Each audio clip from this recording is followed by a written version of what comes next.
अण्णाभाऊ साठे हे केवळ लेखक नव्हते, ते होते समाजाचे खरे शिल्पकार। त्यांनी आपल्या लेखणीचा उपयोग मनोरंजनासाठी नाही तर परिवर्तनासाठी केला। झोपडपट्टी, कामगार, दलित, महिलांवर होणाऱ्या अन्यायाविरुद्ध ते नेहमी उभे राहिले। त्यांनी शब्दांचा वापर शस्त्रासारखा केला, जेणेकरून शोषितांना न्याय मिळावा। त्यांनी साम्यवादाचा स्वीकार केला आणि कामगार संघटनांमध्ये सक्रिय सहभाग घेतला। अण्णाभाऊंनी एकट्या मुंबईत 100 पेक्षा अधिक झोपडपट्ट्यात जाऊन लोकांना संघटित केलं। शोषितांना संघटित करा, शिक्षित करा आणि लढा, हा त्यांचा संदेश होता।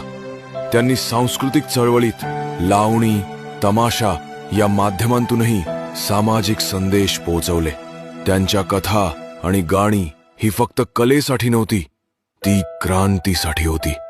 अण्णाभाऊ साठेंनी आयुष्यभर वंचितांसाठी झगडत राहून एक गोष्ट शिकवली की खरा क्रांतिकारक तोच जो दुसऱ्यांसाठी जगतो।